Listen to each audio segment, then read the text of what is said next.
Driving along Highway 375 in central Nevada, the desert landscape of basin and range stretches out in all directions as far as the eye can see.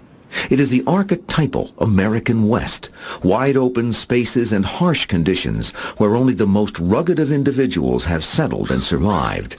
There are no cities here. Towns, if you can call them that, are few and far between. And the only sounds that disturb this pristine wilderness are rattlesnakes, coyotes, and jet aircraft. Highway 375 is on the eastern flank of the Southwest Test and Training Range complex. At its center is Nellis Air Force Base, 5,000 square miles of earth and sky that's known as the military's private playground. Here, the Air Force's version of Top Gun exercises take place. Nellis Air Force Base is probably the high, holy place of the fighter pilot. For fighter pilots training at Nellis, the sky's the limit, with one unqualified exception.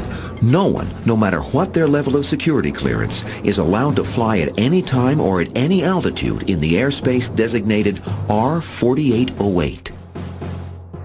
You do not fly into that area, even if it means breaking off a combat or diverting. It is simply not done. In Air Force parlance, airspace R-4808 is called Dreamland, so named by a pilot who was inspired by a poem of the same name by Edgar Allan Poe. Dreamland encloses 60 square miles of the most secure, most secret land in the United States. And inside lies the mysterious place known as Area 51. Just the idea of a secret base out in the middle of Nevada where the possibilities are endless because we don't know what's going on there for the most part is powerful and potent and alluring. For nearly a half-century, Area 51 has been the military's best-kept secret. So secret, in fact, that until very recently, the U.S. government denied it even existed. Everybody knows that the place is there. Everybody knows it's working. But for the government, it's a secret. However, for a place that is supposedly non-existent, Area 51 has an inordinate amount of security. Just a few miles down this road lies a bastion, a sanctuary of some of the most classified and high-technology programs that exist in the world. Along nameless dirt roads off Highway 375, signs warn the curious that it is illegal to enter, photograph, sketch, or even look at anything beyond this point. Motion sensors in the road and along the perimeter alert a private security force to approaching trespassers. As far as we know, nobody's ever been able to penetrate the base, and you'd have to be extra stupid to try. Everything is highly monitored. It is impenetrable. And even if you got close, you still have a dry lake bed to cross to get to the base. It is situated in such a place that makes security quite easy to maintain. Exactly what is the government hiding at Area 51? What projects could possibly require such intense security? The answer remains one of America's biggest mysteries. The absence of information is the most intriguing and titillating thing possible in the information age. Speculation about the secret work being conducted there has become a cottage industry. Now you've got the conspiracy nuts out there who say that it's the headquarters for the New World Order. You've got the hopelessly gullible saucer nuts who say that there are underground bases and huge vats where our military is cooperating with aliens to build these hybrids. You got some of these folks who say this is where the milk carton kids are all taken away for horrible medical experiments. All sorts of people who have all put their own veneer on Area 51. The government's continuous refusal to acknowledge the existence of a research facility at Groom Lake naturally intensifies public interest. If they had said, yeah, we've got a base out here, yeah, it's called Area 51, we've got some secret programs, we need the secrecy for purposes of national security, they wouldn't have half the level of interest from the public and all these crazies that they have now. Instead, they've denied that the base existed, they deny that it has that name, they've denied what programs are out there, they wouldn't even say what agency controls the base, and that has all fed the myth machine. At Area 51, separating myth from reality is extremely difficult. What we do know comes from former employees, declassified government documents, and tenacious researchers. Central Nevada may not be fit for man nor beast, but it's just right for testing nuclear warheads. And on February 2nd, 1951, the Atomic Energy Commission detonates an atom bomb 30 miles southwest of Groom Lake, now the newly established 200-square-mile area called the Nevada Test Site. When the Nevada test site was set up, it was divided into areas. And there's no apparent logic to the deployment of the numbers on the map with these different areas. But Area 51 was the number given to the one at the upper northwest corner that included the Groom Dry Lake. Between 1951 and 1954, Area 51 is just another uninhabited patch of desert on the grid of the Nevada test site. To understand how it comes to be the site of the world's most secret military base requires a side trip to Burbank, California. In the 1950s, the hangars and test facilities around the Burbank airport belonged to Lockheed, the nation's largest aircraft contractor. What the average American citizen doesn't know is that deep within Lockheed is a secret testing facility known as Skunk Works. It is under the direction of aviation pioneer Kelly Johnson. Kelly Johnson is probably the most brilliant aerodynamic engineer in the history of the United States. Johnson and his Skunk Works team have a reputation for not only building state-of-the-art aircraft, but for doing it quickly, cheaply, and quietly. This is why the government comes to Johnson first in the summer of 1954. The Cold War needs a hot secret weapon. The CIA came with this dramatic and immediate brief. We need an airplane that can fly over the Soviet Union, see what they're doing in the way of bombers and missiles and nuclear weapons, because there were not yet spy satellites, of course. Kelly Johnson's answer is to design the U-2, a long-range jet aircraft that can fly at 70,000 feet above the reach of radar. Work begins in the winter of 1954 on the new plane. 8 months later, Johnson's U-2 is ready for a test flight. Up until that time, he had tested all the aircraft up at Edwards, and it was clear that if this thing was going to be as secret as it had to be to work, they were going to have to find somewhere even more hidden away to test it. Kelly Johnson, along with test pilot Tony LeVere, heads east to search for a new site. Flying over Groom Mountain, the men spot a large dry lake bed reminiscent of their Edwards test site. The fact that it has been bathed in atomic bomb fallout for more than 4 years is only seen as a plus. The idea was that they needed somewhere far from prying eyes to test this spy plane. Where better but the Nevada nuclear test site, where no one in their right mind would venture. When we continue, cover stories and a pattern of denial become standard operating procedure at Area 51. Area 51, Groom Lake, Dreamland. The government's super-secret testing facility in the Nevada desert will go by many names. The names this place had were almost like religious terms. Ben Rich, who was the head of the Lockheed Skunk Works, told me that he legally could not say the words Groom Lake or Area 51. On July 14, 1955, the first U-2 prototype is shipped from Burbank to Area 51. The U-2 spy plane was at first disguised as a weather plane. 3 weeks later, it's ready to fly, and the government has its cover story in place.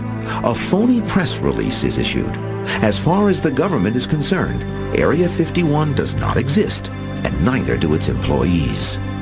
One man who had worked out at Groom Lake described to me the whole secrecy experience as being like a lead overcoat. I mean, it was a constant weight, and it was the weight of not being able to tell your family what you did. 2 weeks after the first U-2 test flight, on August 19, 1955, President Dwight D. Eisenhower signs Executive Order 10633, restricting for the first time the airspace over Groom Lake. And to further protect the Skunk Works operations, a public land order is signed on June 20, 1958, making the 60 square miles around Groom Lake officially non-existent. It is not very effective, however, in keeping the U-2 a secret from the Soviet Union, who have spies at the Turkish military installation where the U-2 is based. The Russians very quickly became aware that the aircraft were up there, but it became a question of cat and mouse. The operation was deniable until the Russians could shoot down a U-2, and that's what eventually happened. On May 1st, 1960, pilot Francis Gary Powers' U-2 is shot down over the Soviet Union. President Eisenhower at first denied that it was a spy plane, but as the facts of the matter emerged, it was clear that this was something the American people had been kept in the dark about for years. And it was not only important in the history of the Cold War because it scuttled an important summit conference that was about to begin, but it was one of the first episodes where the American people knew they had been lied to by their government. The government's response to revelations about the U-2 is not to come clean, but to make the testing facility at Groom Lake even more secure, even more secret. What it doesn't want anyone to find out is that Area 51 is already building its next top-secret aircraft. The CIA launched a program for a replacement that would not only be very high-flying, but would also be very fast, and to the extent that that was possible, would be hard to detect on radar. On January 15, 1962, the Air Force requests that the restricted airspace over Groom Lake be quadrupled. 3 months later, the top-secret A-12 makes its first test flight. This is one of the most astonishing technological feats in history. It's still a plane that looks like it comes out of the next century, even though it first flew in the early 60s. But like the U-2, the A-12 doesn't stay secret for very long. In the election year of 1964, President Lyndon Johnson reveals the existence of the Blackbird to the American public. He said the aircraft were being tested at Edwards, which of course there was no A-12 at Edwards, and there never had been. When the press is invited to Edwards for the A-12's unveiling, the secret machine inside Area 51 has to do some fancy footwork. 2 A-12s were very hastily flown to Edwards. They came across at Mach 3. When they landed, they were still hot from aerodynamic heating, but in order to keep them out of sight, they were ushered very quickly into a hangar, whereupon the sprinkler system went off and drenched all the guests waiting for the aeroplanes to arrive. While the nation gawks at the A-12, designers at Area 51 are already busy planning its successor, the SR-71 Blackbird. As the SRs came along, the base was greatly expanded, new hangars were built, new fuel tanks were installed. With newer, larger facilities come many significant changes in the history of Area 51. Any designation of Area 51 per se, or of test facility at Groom Dry Lake, were left off all the government maps. It was also left out of the government satellite imagery databases that were on the internet. So that means that someone who had the highest clearance in the government couldn't even look at Groom Lake. It was so secret. In 1967, the government policy of creating cover stories changes to one of absolute denial. 1967 is also the year the Air Force captures its first Soviet MiG-17 and ships it to Area 51. In the following years, more MiGs and other enemy aircraft will follow. Activities at Groom Lake now begin to descend out of historical fact and into speculation. In 1968, Area 51 is wrapped up in its ultimate security blanket. Everything on, in, and over the base gets a special designation. Black Project. Some of these programs are what are called unacknowledged, and what that means is that the existence of the program and its purpose are secret, and that's what makes them black. They don't officially exist. Even the people working inside Area 51 are kept in the dark about exactly what their facility is doing. For instance, there would be simultaneous projects going on inside Area 51. When one plane produced by one project was rolled out for testing, the guys working on the project in the hangar next door would all have to go inside. Funding for the black projects in Area 51 comes out of a secret pool of taxpayer dollars known as the black budget. It's uncontrolled money. At this point, we figure it's about $30 billion a year. It's a lot easier for people to get away with a lot larger spending, more wasteful spending, perhaps, without the same sort of scrutiny that goes on around the rest of the government. And no matter what the cost, it is believed that only a third of the money in the black budget goes into the actual projects themselves. The rest is spent on keeping the secrets secret. There's no easy rule of thumb on how much keeping a program in the black, as they say, adds to it, but it is a factor of several times. There's the tremendous cost of security background checks. There are the geographical transport costs of getting things out into the middle of nowhere. And then there are the costs of patrolling not only the physical edges of these facilities, but patrolling the lives of those who work there. Because of its black designation, after 1968, we know nothing for certain about what is being developed at Groom Lake. We know there are programs out there. It's a question of assigning an identity to them. And that's where the sheer size of the black budget makes it difficult. There's all sorts of things that could have been done out there. When we continue, a former government employee reveals the contents of alleged Area 51 briefing papers. Basically, I looked at the pictures in them to save time. And there were pictures of what? Dead aliens. In the 1970s and 1980s, the secret test facility at Groom Lake operates in total obscurity, its activities known only to the people inside Area 51, and they are sworn to secrecy. The test pilots were doing something that was at the top of their profession. They were setting new speed, altitude records almost daily, and yet they couldn't tell anyone. They couldn't tell their wives, they couldn't tell the Guinness Book of World Records. Even now, we know very little about the black projects developing there, and the few facts we do know come out in strange ways. For instance, there was an airplane called Tacit Blue, which flew around the same time as the early stealth prototypes. The military denied the existence of this craft for years and years. Then all of a sudden, they announced it was going to be brought to the Air Force Museum. In hindsight, we also know that in the late 1970s and early 1980s, Area 51 tests and perfects the technology known as stealth. The Air Force, quite rightly, didn't even want to give anybody a clue of how far they were going in terms of stealth, because that would have allowed people to make some preparations to detect these aircraft. The few aware of Area 51 fall into two groups: aviation buffs who speculate about the outer limits of aircraft technology, and a handful of UFO enthusiasts who believe that Area 51 is the successor to Hangar 18, the infamous location where the supposed debris from the Roswell saucer crash of July 1947 is being stored.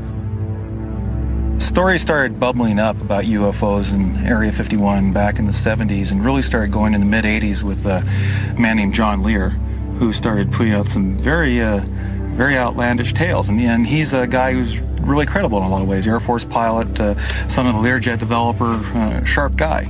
So that made people kind of prick up their ears. But Lear's tales of flying saucers at Groom Lake remain on the fringes of Area 51 lore. Then, in May 1989, a television station in Las Vegas broadcasts a series of interviews that changes the imaginary landscape of Area 51 forever. Well, for better or for worse, I think a lot of the blame or credit goes to myself and KLAS-TV, because although there had been stories here and there about Area 51 before we did our series, after that, it went everywhere, and it became a household name all over the world. You get off the bus, what do you see? It's a very interesting building. It's got a slope of probably about 30 degrees.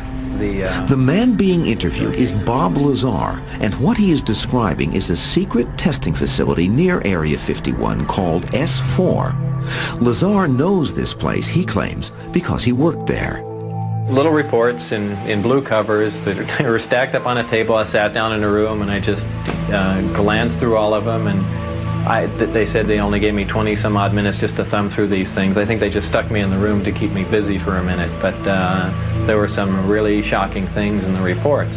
There were reports of that showed alien cadavers, like I spoke about before, antimatter reactors, technology that doesn't exist. Let's take them one at a time. A report on alien cadavers. They were autopsy reports. I mean, I didn't completely read them because I didn't have time, and as soon as I got into some interesting things, I wanted to get through these really quickly because I knew I didn't have much time. Basically, I looked at the pictures in them to save time. And there were pictures of what? The dead aliens. Lazar not only has an incredible story to tell, he also appears to have the credentials to back up his claims. Lazar also has proof that he once worked at another top-secret testing facility in Los Alamos, New Mexico. We took him to a couple of polygraph examiners. The first one was inconclusive. The second one said there was no question that he was telling the truth. How did he pass that? He knows about the inner workings of the base because I was a guy I know who worked out there who put him through his paces, asked him a bunch of questions, not where do they store the flying saucers, but things like, where's the cafeteria? How do you pay for your meals? What color is it inside? That sort of thing. And he passed. How did he know? It's enough to convince a lot of people that Lazar is telling the truth, and the more he is interviewed, the more he tells. Believe it or not, that was not the most shocking thing to me. I said, great, okay, now and next, and began to dig through. What was next? Well, the technology part, the drive on the flying saucers, the flying discs, how they operated, the power source for them. I really dived into that most deeply and spent most of my time on that. What did it say? The power source is an antimatter reactor. They run gravity amplifiers. But perhaps the most compelling part of Bob Lazar's remarkable story is that he says he knows exactly when and where these extraterrestrial craft can be seen. For 1 month in 1989, Lazar leads expeditions out to a black mailbox just off Highway 375 near the tiny town of Rachel, Nevada. As if on cue, strange discs begin hovering in the distance inside dreamland. We've got videotape of things that look very much like flying saucers. We've got the witnesses who say they've seen them. If this is a secret government program and it's been developed since the 50s, where the hell is it? The Lazar sightings put Area 51 and the town of Rachel on the map. It is the right story at the right time. As a country, we didn't believe what our government told us. There was a poll that said more people believed in UFOs and believed they would get their money out of the Social Security system, which I thought was indicative. A struggling bar and grill in Rachel is renamed the Little Ailey Inn and becomes the de facto gathering place for newborn UFO enthusiasts from around the world. Lazar could have been ordered up by the Nevada Tourist Board. He brought so many people into the area. In fact, the governor of the state of Nevada drove up to Rachel, Nevada on Highway 375 and in tandem with the producers of the film Independence Day, officially dedicated that highway as the extraterrestrial highway. The black mailbox becomes so much of an attraction that the owner of the box, rancher Steve Medlin, has to paint it white and padlock it to keep people from stealing his mail. It's not like Stonehenge or anything like that, but some people revere this thing to the point that to come here and to be with the mailbox and to sign the mailbox basically completes the whole reason for their trips. But even in the midst of the UFO boom, not all the UFO believers are convinced that Bob Lazar is telling the truth. He had enough information that he made many people believe he might be a disinformation agent, a plant to throw attention away from the real secret projects that were going on. If it was a setup of some sort to divert attention away from something else going on out there, as many people have claimed, it was a miserable failure. Because the result has been that tens of thousands of people from all over the world have trekked out there to see whatever it is that's flying around in the sky. When we continue, intense public interest marks the beginning of the end for many of the secrets within Area 51. It is going to be a lot more difficult for security managers to keep what's going on at Groom Lake a secret. In the early 1990s, with the Area 51 boom in full swing, the piece of public land with the best view of the secret facility is a place called Freedom Ridge, 12 miles east of the Groom Lake complex. From Freedom Ridge, patient skywatchers camping out for days on end are treated to a tantalizing show of strange shapes and lights in the sky. I've seen a double Delta aircraft that is unidentifiable. I've seen a large diamond-shaped aircraft. I've seen a small Batmobile-shaped thing. It looks like a baby B-2. I've seen some drones. I don't believe it is just airplanes. There's too many people that have seen and heard things. I think alien beings have been with us forever.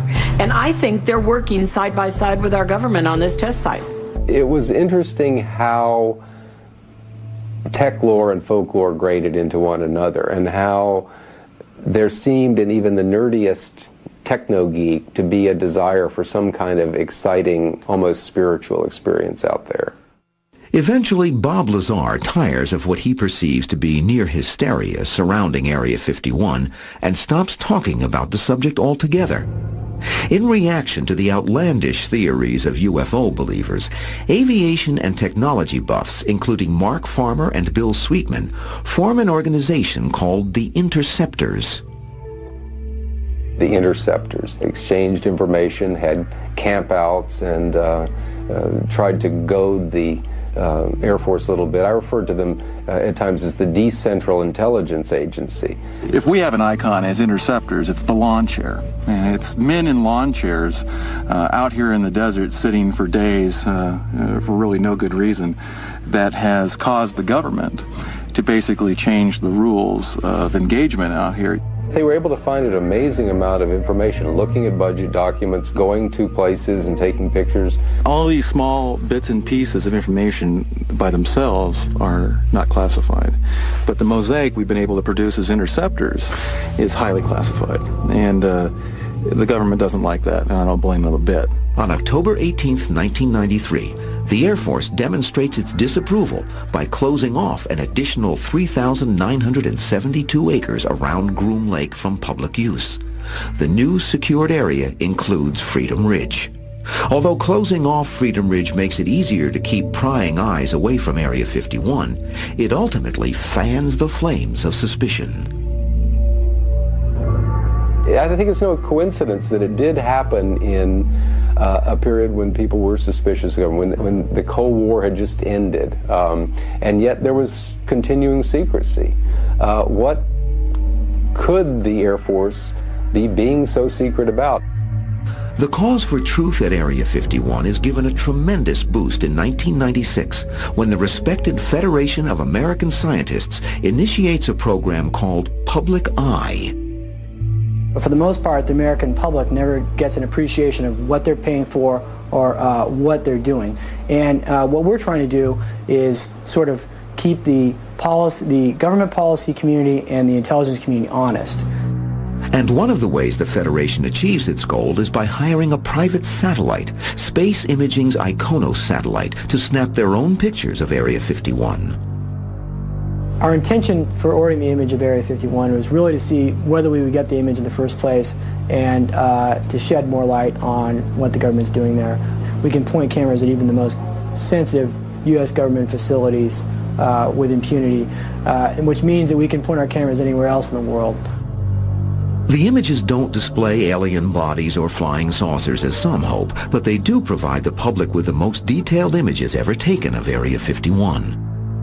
Now, with the proliferation of more high-resolution satellites, it is going to be a lot more difficult for security managers to keep what's going on at Groom Lake a secret.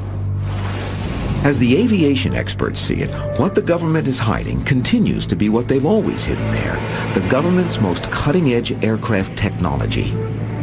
I think you'd see, for example, tailless aircraft. I'm sure there's some work going on in terms of visual stealth.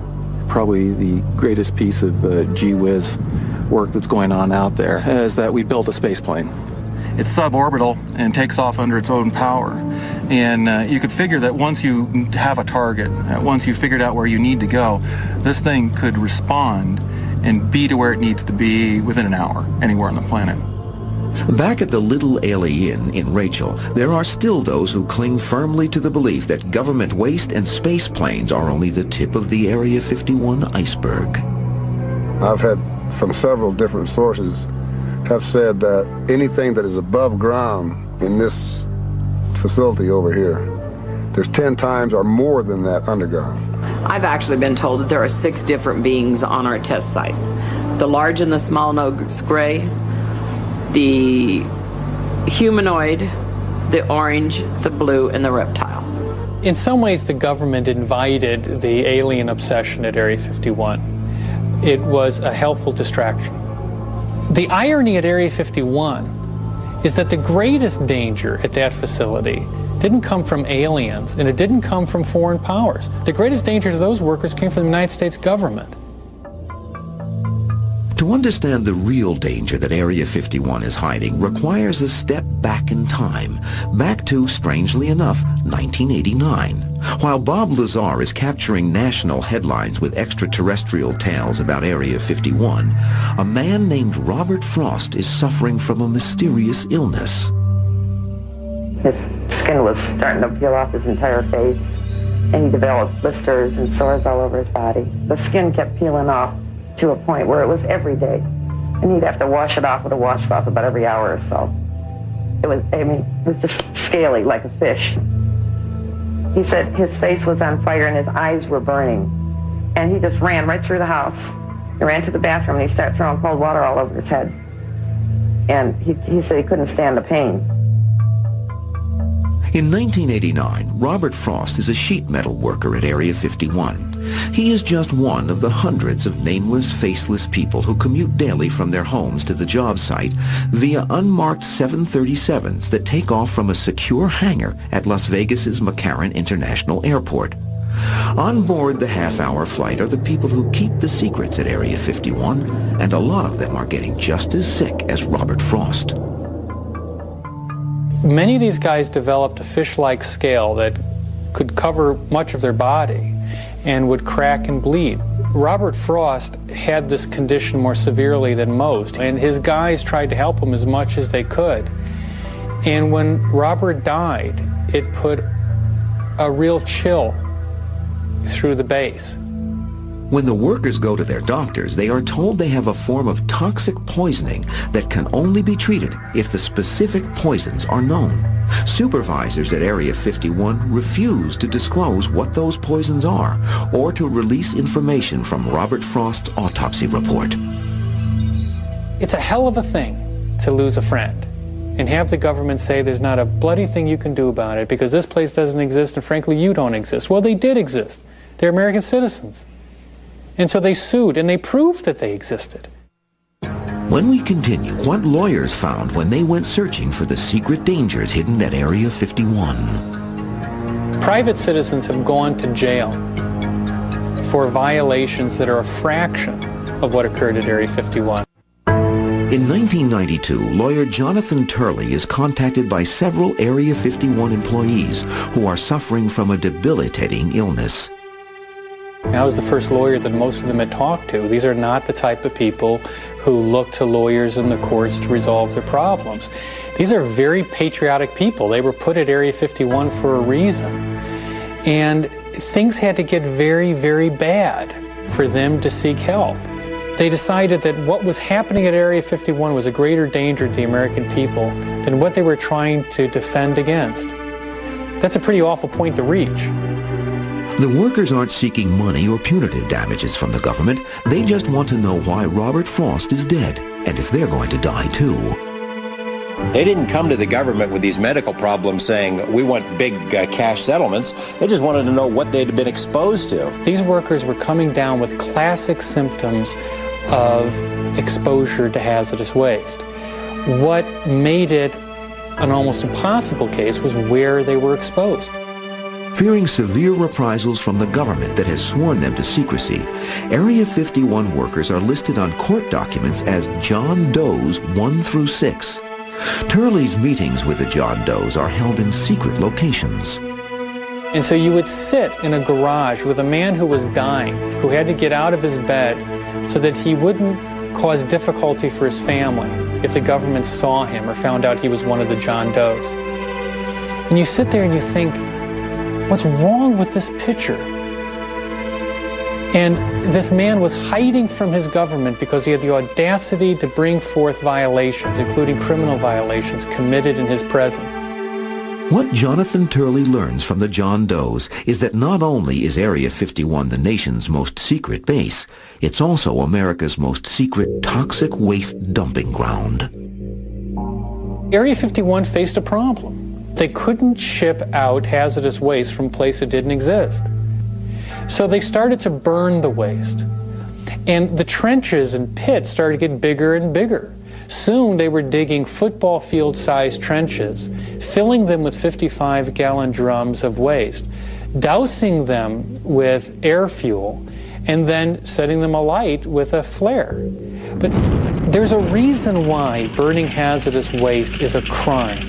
And the reason is that most hazardous waste is more dangerous when you burn it because it is an easier way to enter the human body.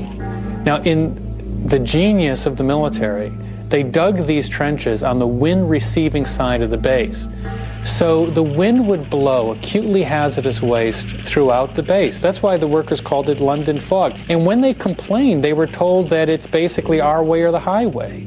They were told that Area 51 was a place that was so secret that federal law didn't apply there. And it shouldn't be much of a surprise that when you have a place where most anything can occur, most anything does.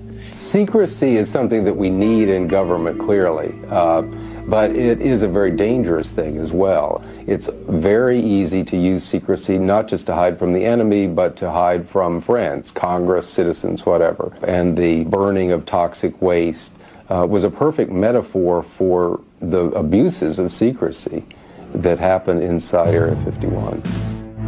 It takes 3 years for the workers at Area 51 to get their first day in court in 1995. There was something almost Fellini-esque about the case. I mean, we would stand in court and the government would deny the existence of a base that you could see from public lands. I could drive the judge to the base and point at the bloody thing. But here we were debating with the United States government whether it would exist or not. And while Turley debates the existence of a non-existent base, one of his John Does dies. It's Wally Kaza, the man who replaced Robert Frost as foreman. At points there were statements made by the government that left you laughing. And they would be enormously funny if you didn't have 2 dead clients. Eventually, Turley does get the government to admit that there is a secret testing facility at Groom Lake, but to this day, they deny that it is called Area 51. And the 9th U.S. Circuit Court of Appeals rules that the workers or their widows are not entitled to learn what hazardous substances exist at the secret facility.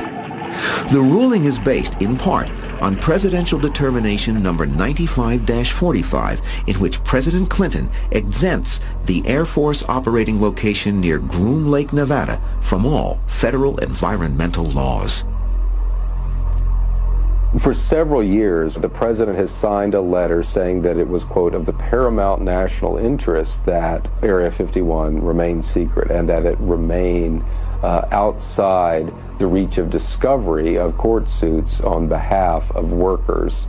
The government claimed that simply acknowledging that it is hazardous waste would put American lives at risk. Well, obviously, that's facially absurd. And it wasn't done for national security. It was done for the oldest reason in law. It was to hide misconduct and crimes that may have killed 2 people. Although the John Doe suit does not allow workers at Area 51 to know what they've been exposed to, it does mandate that future workers will not suffer the same fate. We forced the first inspection of a black facility, the first commitment to future compliance of a black facility. We forced them to acknowledge the existence of the base. We did a lot of things for the first time in Area 51. But, you know, it really didn't feel like a point of celebration because there were people that were not around to see it. And despite everyone's best efforts, in the end, the whole truth about Area 51 is still a mystery. Tremendous things have happened out there. that will probably never be told. And in some respects, it makes me sad. Someday, what happened at Area 51 will be made public. I truly believe that. And the public will be shocked about what was done in their name.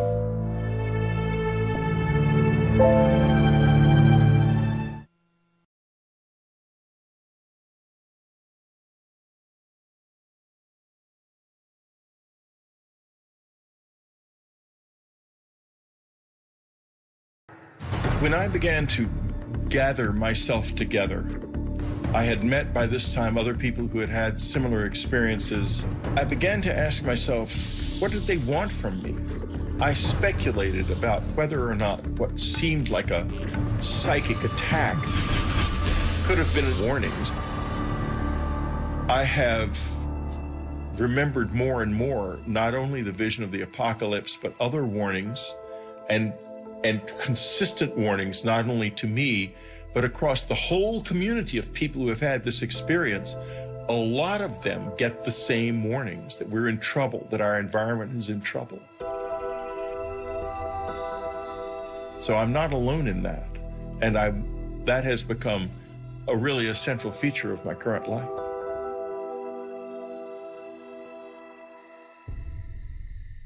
In March of 1986, I had what was a seminal moment of change for me in this experience.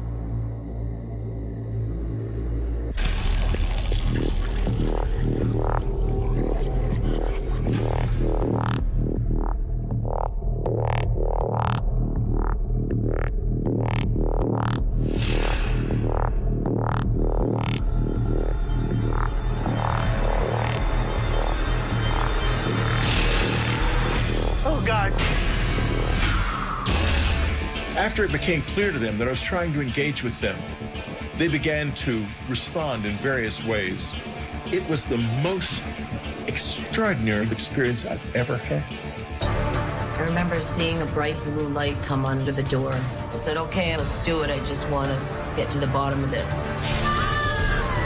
I had no idea what I was in for.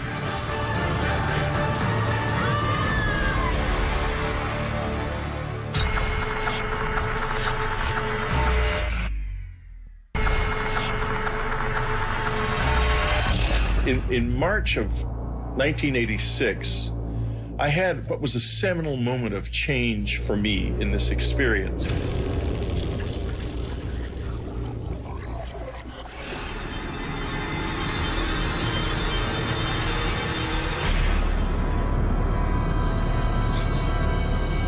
The sensation I felt when I tried to move on that night was like I was being impeded by something that really slowed you down, like a thick tar or something. When they are there, you have a feeling that is almost impossible to describe. I was terrified, but I sort of forced a grin onto my face and tried to smile.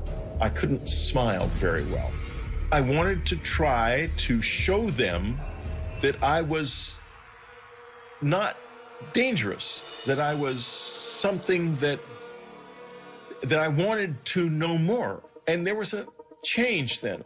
After it became clear to them that I was trying to engage with them, they began to respond in various ways. They were trying to build a bridge, I think. I think that was the first moment when there was any kind of real exchange. I wouldn't say that, oh, this is definitely aliens. I would say that it was real and that we don't know what it was. That I am quite certain of.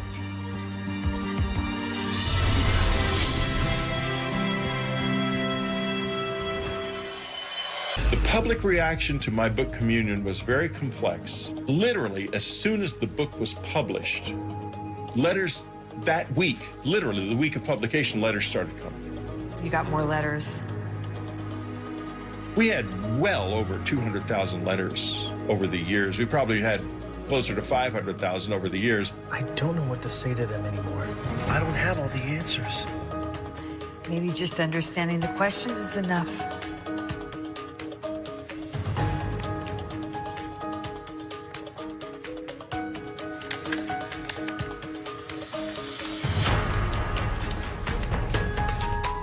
After I began to read them, I realized there's something happening on planet Earth that we do not acknowledge. We don't know what it is. Is it aliens? Is it something to do with us and something about the way we are that we don't yet understand? I don't know, but it's real.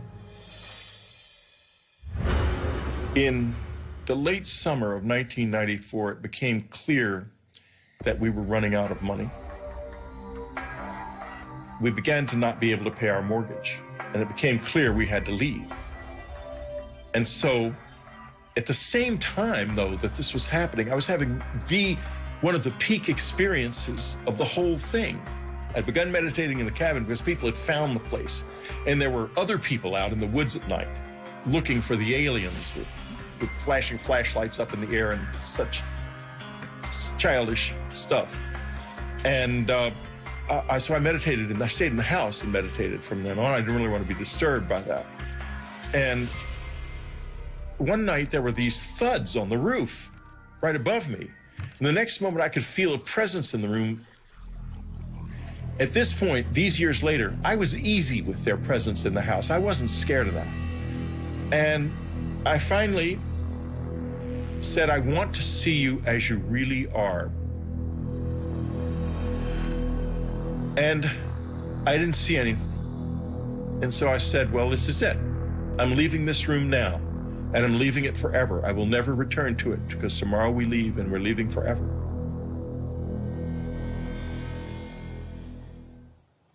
And I left the room. I went to bed. I lay in the bed, still hoping something would happen. Suddenly I saw a light light up in the front yard. It was a bright, beautiful white light shining on the grass like moonlight, but 10 times brighter. I got up and looked out the window, and this light with rays coming out of it, and the rays penetrated my body, some of them, and I could taste his presence in the rays. It was the most extraordinarily beautiful experience I've ever had.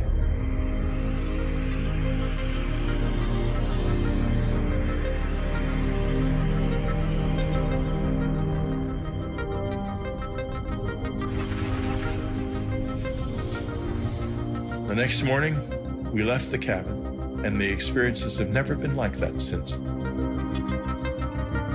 People who don't have open minds and are dismissive of all of this miss out on one of the most wonderful, frightening, dangerous, beautiful things that you can know. I did not ask for this. I did not know about it. I did not expect it. I did not want it, that's for sure. But it burst into my life without warning, and it's never left me since. Take from this what you will. This does happen to me. It has been happening to me all my life, and you don't have to believe, because I know the truth.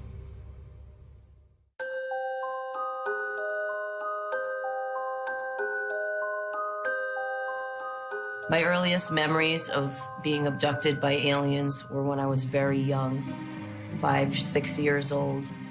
I was living in Ohio, and it was kind of in the middle of nowhere. Our nearest neighbor was a mile or two away. There was, nothing for miles. I would be in my bed, usually. I would hear voices coming down the hallway. The voices were of my parents, so I got comfortable thinking it was my parents. I remember seeing a bright blue light come under the door, and shadows, actually, of something standing outside the door. And I realized that it was not my parents coming in.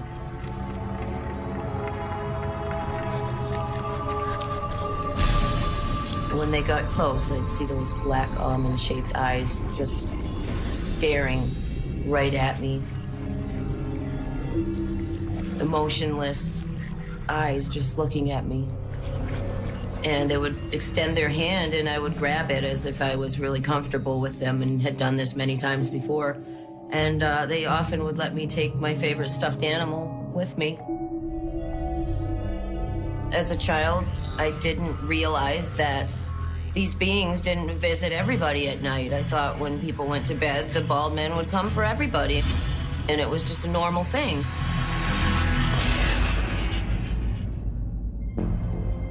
I decided I would, draw them and write down things that I could remember. I was always into art, so I really started to try to draw them as best as I could. Hey, sweetie. Hi, Mom. What are you drawing? The bald men. What bald men? They're my friends. They come visit me at night. It didn't start to get uncomfortable until I started talking about the bald men to other people, whether it be classmates or family members, and they just said that it's not real, there's no such thing, you're just dreaming. It was very frustrating being told that this wasn't happening when I knew it was. Okay, Audrey, I need you to relax. As an adult, I would remember bits and pieces. I remember them coming in. I remember them doing something to me so I couldn't move. I remember them bringing me somewhere else and being other places. But the things I didn't remember were, what were they doing to me when they took me? And I said, okay, I need to find people that could maybe help me. Close your eyes. Take a deep breath. Regression was a great tool to bring back the missing pieces, the memories. We're gonna focus on a room. Didn't even think about it, didn't get educated on it, said, okay, I'm gonna get hypnotized, let's do it. I just wanna get to the bottom of this. It's a basement. You're gonna walk down the stairs. And in the back of my mind, I'm thinking, this isn't gonna work. Those memories are gone. I'm never gonna remember what's happening. I didn't know anything about it. I had no idea what I was in for. 3, 2, 1. Audrey, tell me what you see. Tell me what you see. What you see. My first hypnosis session was the most traumatic experience that I think I've ever had in my life. I wasn't ready, I think, to see what they were doing. I wasn't ready to accept it.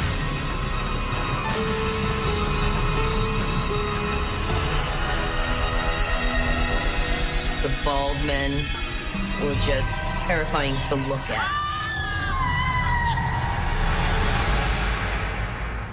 The people that wanted to help me, they did this wonderful hypnosis session. They got all this, detailed accounts of what's going on, and this was great stuff. But I never came back for a long time. I just left. I didn't want to think about it. They gave me a copy of the tape. I never listened to it to this day. I try to forget. And I just ran from it for a long time.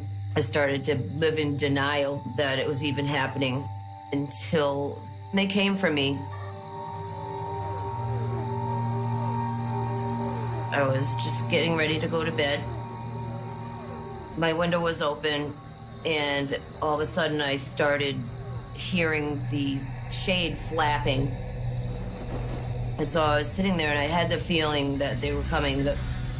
I call it the heebie-jeebies. I get it. And it's like a pure state of panic, anxiety, but at the same time, almost like I feel like I'm magnetically attracting something to me. I can't explain it, but it is some kind of attraction. I got under the covers like I had as a child for so many years, thinking that that would help. And I don't know, something kind of snapped inside me, and I said, I want to see what's coming and what has been coming for me for so long. So I didn't hide under my covers this time.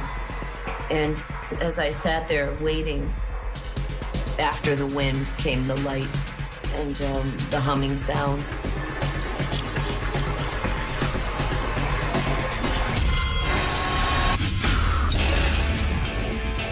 I woke up at a time I wasn't supposed to wake up. As I grabbed him, I heard, "Watch out for the mother."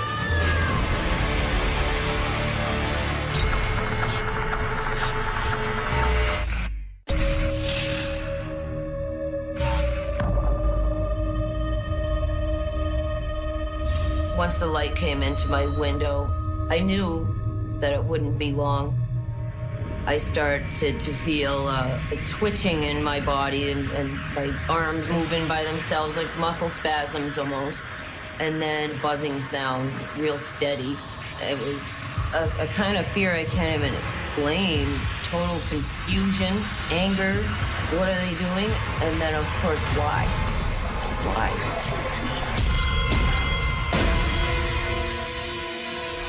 I tried to scream so somebody could hear me and maybe help me, and I couldn't. There was no sound that would come out. For some reason, I started to say, I'm gonna fight this. I'm not letting them take me. As I grabbed him, I heard in my head, "Watch out for the mother." And then I let go. I felt something stick me, and it was a burning sensation instantly, to a point where if I moved any muscle, it was like my whole body was on fire. It's weird because they kind of position you the way they want, almost like they can do it with their mind. Once you can't move, they can move you. So as I was levitated off the bed, and I could feel myself moving straight ahead, and I knew straight ahead my dresser was there with a mirror, and it's backed up against the wall. I realized that I was going right through it, and I could see my feet go right through the mirror. I realized that I'm outside, and it was really, really bright. I looked up, and I saw the ship lights. And they started to lift me towards this just enormous craft above my house. It was terrifying, confusing, surreal. Like, this can't be happening to me. And I went close to the ship.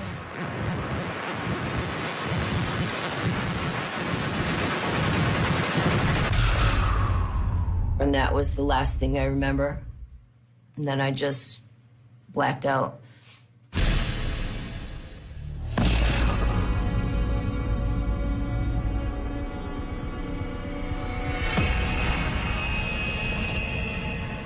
All of a sudden, I was awake and aware.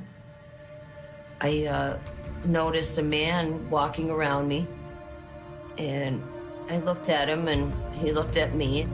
He felt familiar to me for some reason. He touched me and was no longer a man. At this point, I asked it, and when I say asked, it's completely telepathic, and you somehow know who it's coming from, and even if there's a group of them. Finally, I asked, after all these years, why are you doing this to me? And he said that they were working on altering my DNA. When he was talking to me, he actually cared. And that was a feeling that was really confusing because, of course, if you care, why do you abuse me? If you care, why are you doing this? But then I got to ask him, and he said what he was doing. This was like a breakthrough. I got to talk to him, and it's been years. It's almost like that first question that I got to ask was just the beginning. There was a machine. It was strange looking, but I knew it was some kind of a clock. And it was counting backwards. I heard the words war, and then just blacked out completely.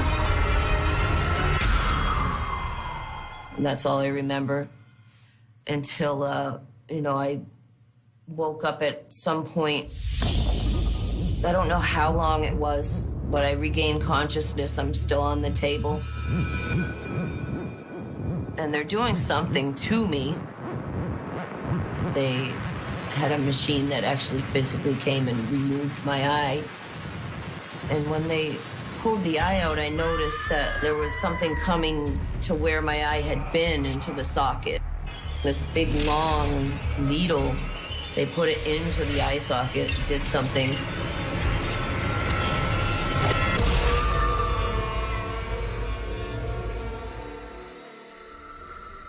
The next thing I recall after seeing my eye getting removed was just being back in my room. The whole time I'm coming out of whatever they do to me, I would remember bits and pieces. I scrambled to my journal and I wrote down what I remembered.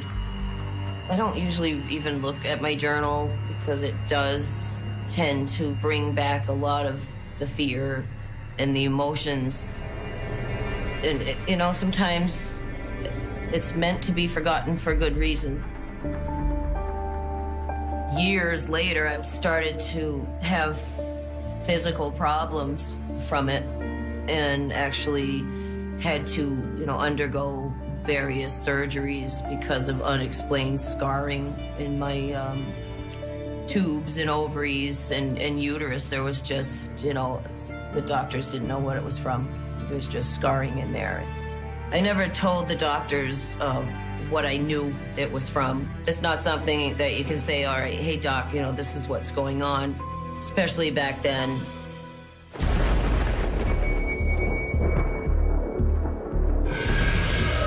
I had this time in my life where it just kept happening and happening and happening, and it really picked up for a couple years.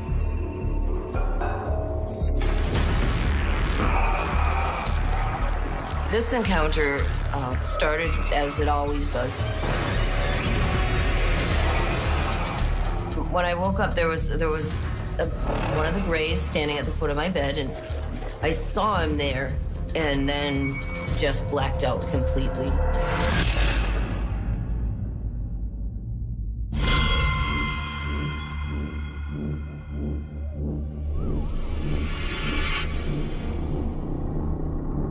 As I wake up this time after I blacked out, I was in a strange place. I realized that I was in a cocoon surrounded in gel.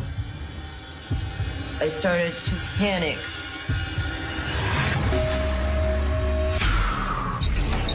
One of the Greys realized I was awake, hurried over to me, and I remember seeing a needle coming at me, and it was a fear I can't even explain.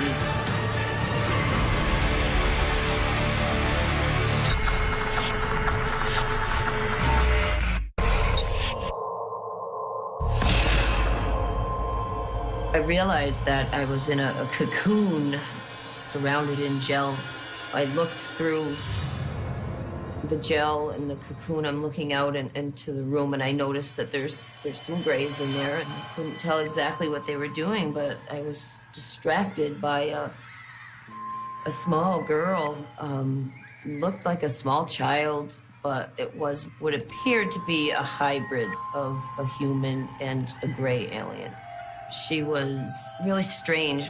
She wasn't dressed in the same clothes that Greys wear. She was dressed like it was old-fashioned clothes, maybe 1800s. It was confusing. It was almost, you know, surreal. As I was looking at her, she looked at me, and I felt almost like a kind of connection with this child, and she came right up to me. It was not just an interest, it was a connection, like a deep connection, and it felt a familiarity with her. One of the Greys realized I was awake, hurried over to me, and I remember seeing a needle coming at me and right through the cocoon. And then I just blacked out. And she's just always had a place in my heart, I guess, for, you know, from the experiences, I always remember that child.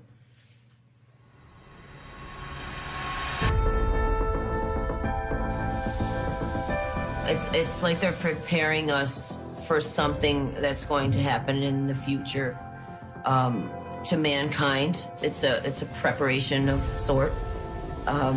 There's areas of the brain that we all know we don't use. They could be storing the information there. They said that, when the time comes, we will act and know exactly what to do. Whatever's going to happen, I think that as abductees, we're being prepared to assist others with whatever change is coming to this planet. I try sometimes to say, okay, this is all in my head, and I continue, and then something will happen that reminds me that it's very real. I've had times where I just step back and say, okay, I'm going to just, join the human race and just do normal things, and this is not happening to me. But they won't let me. Can't say that I would have chosen this if I had, had a choice, but for whatever reason, I'm going through this, and it's not my imagination.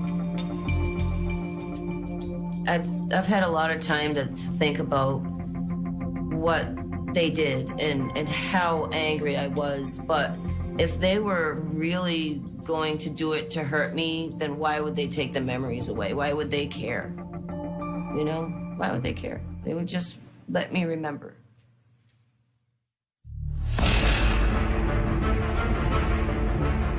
I think that literally everybody is afraid of this. I think it happens to far more people than remember it at all. I see it as a part of the human experience that we cannot acknowledge. Most skeptics and people that don't believe are probably the ones that believe the most. People are eager to reject the things I've written about. And they are so scared of it that they have to put it out there that it's not happening. But when they look up in space at night, I think they really know that there's not a chance that we're the only species here in this universe. And it's an unknown that every single one of us senses is there. And I know that the population of people are being able to start talking about it. It's like there's a worldwide awakening happening right now. That there is something happening on this earth to human beings that is powerful and real, and that we either don't or can't acknowledge, even to this day. If you don't believe now, then just wait a little while, because the proof is coming.